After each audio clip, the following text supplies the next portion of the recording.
Est-ce que vous avez remercié ce matin Hachem que Merci vous Hachem. réveillé? Votre femme c'est... Non, non, je parle d'un vrai remerciement qui sort du cœur.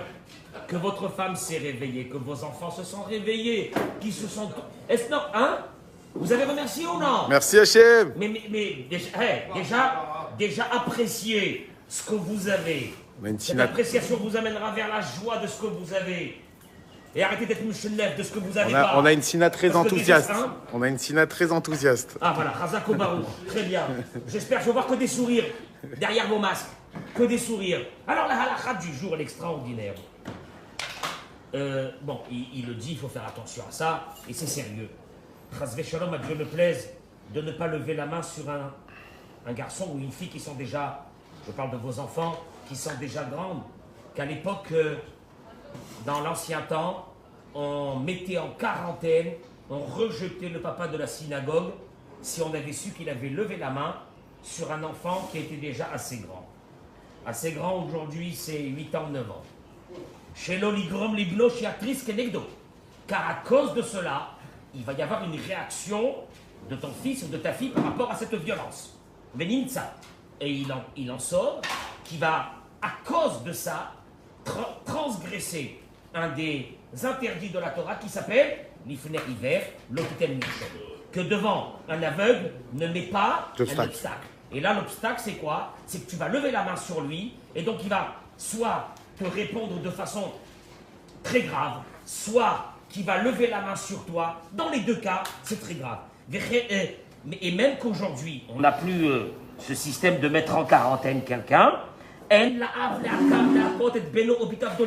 Attention au père de ne jamais lever la main sur un enfant qui est déjà d'un certain âge. On les calait l'âme, ou de les maudire, et de crier sur eux dans des remontrances, de crier sur eux dans des critiques, mais rare, parce qu'il y a une crainte, qu'il va y avoir une réaction de l'enfant. Or, l'enfant, lui, il a une obligation de respecter ses parents. Des gadoles, Nirsham Akol Ifiki Yeled. Grand, c'est combien grand? Tout dépend de l'enfant. Il y a d'autres, tout dépend de l'enfant. Kol Shiesh Lachus. Si chaque fois qu'on a une peur, que peut-être l'enfant va réagir, eh bien, Da'afilu eno bar mitzvah adaï. Même s'il n'est pas encore bar mitzvah. Non, maintenant malheureusement c'est bien avant. En raouila violide maké aviv, omekal aviv. Il peut maudire son père, traiter son père de tous les noms, ou bien Chas v'Shalom, il peut lever la main sur son père. Et là, yishaddelenu bedevari. Regardez comment la halakha elle est belle. Yeshaddelenu bedevari, pour ceux qui parlent en hébreu ici. Les shadel bedadam. Il faut que tu rentres dans une énergie qui s'appelle encourager cet enfant. J'arrive 2 minutes. Je termine. Même si la halakha dit qu'il faut de temps en temps une petite tape légère à un enfant, quand on parle d'un enfant qui est petit parce que son ça, comment tu vas faire? Il va faire n'importe quoi, il va faire des bêtises ou quoi. Il dit jamais tu lèves ta main, tu donnes une petite fessée, taf comme ça, une petite tape de rien du tout à un enfant pour lui montrer ton mécontentement. Jamais tu le fais quand tu es en colère. Ouais, mais alors, je le fais quand? Je le fais quand alors? La nuit. Quand tu te calmes. Ouais, quand je me calme, j'ai pas envie de le faire. Donc tu vois bien que c'est une expression au fait de quoi? Surtout, merci mon chéri, c'est une expression au fait de quoi? De ta colère. De ta colère. Chazé Shalom. Et qui ne fera pas avec un bâton ou quelque chose comme ça. Vélo makat. Oyev et arzari. Et pas, des fois des parents, ils prennent un enfant. Taf. Un coup d'une cruauté.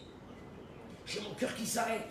Et là, Birtsurak Tana, il dit il faut prendre un petit truc de rien du tout, lui faire comme ça. Paf, un petit truc de rien du tout.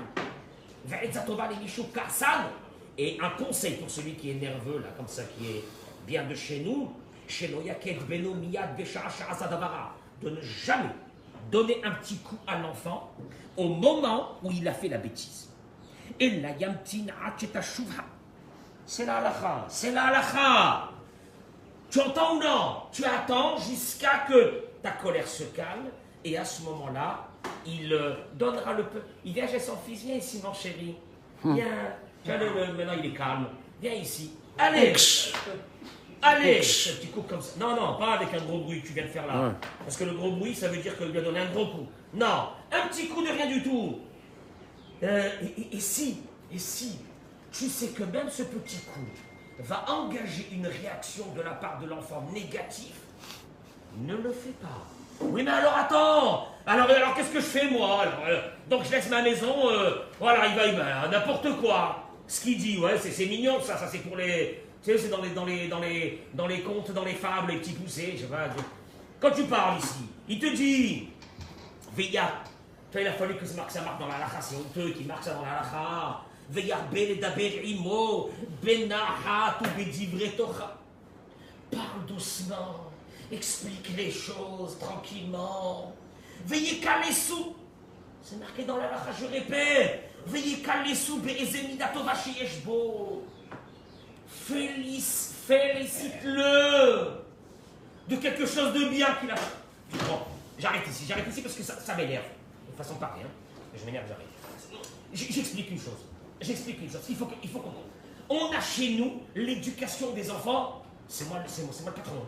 Désy, justement. Et il crie, et il s'énerve, et la maman, waouh, des hurlements dans la maison. Qu'est-ce qu'il y a? Il va lui enlever un œil à sa sœur, et machin, et ils sont là comme ça, le balagan. Et ça crie.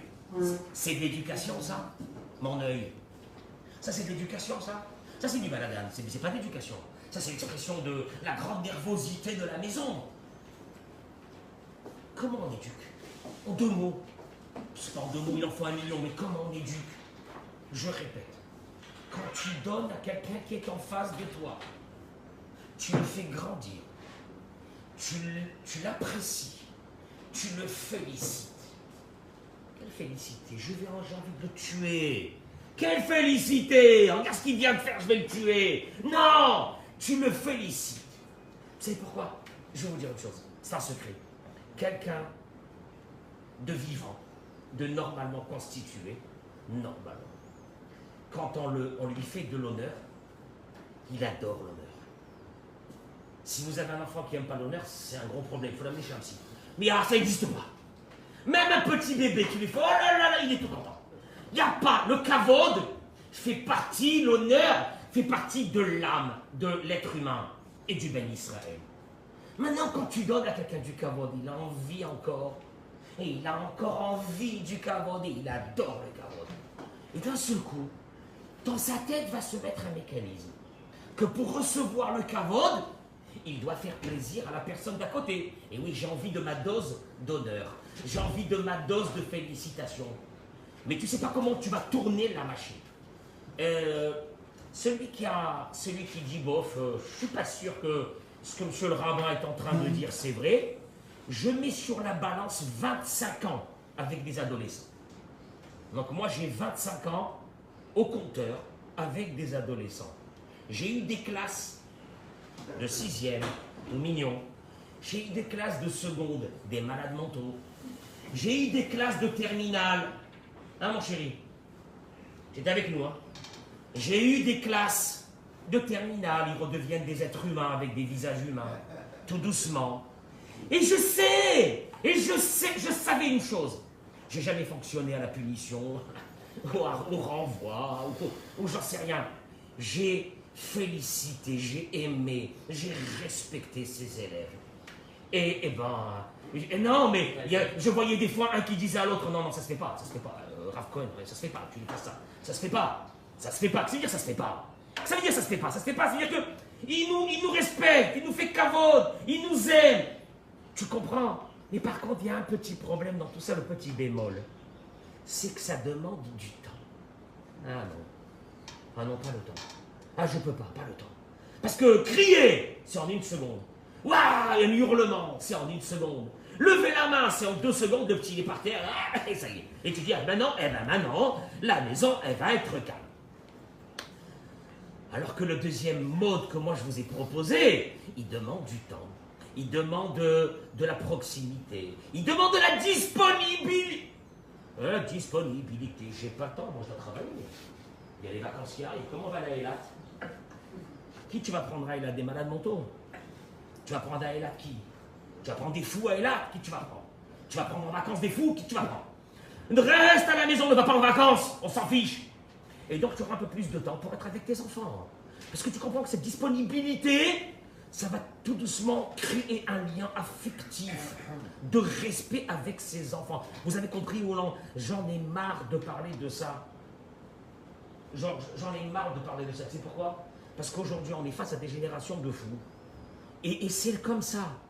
Et on a des enfants qui sont comme ça, et tu les vois. Au fait, tu vois qu'ils sont en manque de quelque chose. Ils sont en manque d'amour. Comment ils sont en manque d'amour? Je leur donne tout.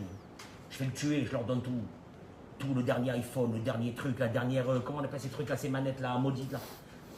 Hein? Les PS. J'appelle ça les manettes maudites. Hein? Voilà le Gainam, ce qu'on appelle, voilà. La PlayStation, tout ça. Je leur ai tout donné. Les dernières baskets à 2000 balles. Tout. La dernière montre Rolex, tout. Je lui ai tout donné. Donner du matériel à quelqu'un n'a jamais été un signe d'amour.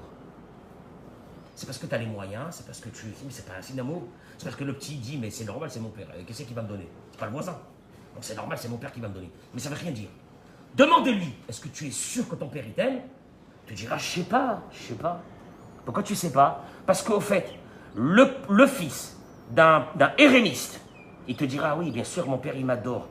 Et pourtant, le fils du héréniste, rien. Mais le fils du héréniste, il a un papa qui a du temps et qui met du temps avec lui. Mettre ce temps-là, vous pouvez pas dans la semaine beaucoup.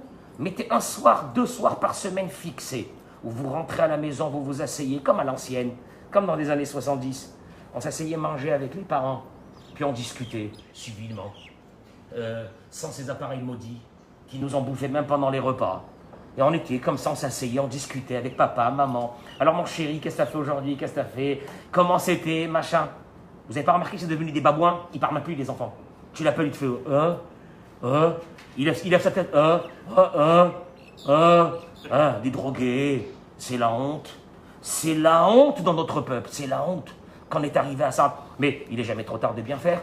Un soir, 2 soirs par semaine, on rentre à la maison, on enlève le téléphone, on s'assoit, on mange. Shabbat.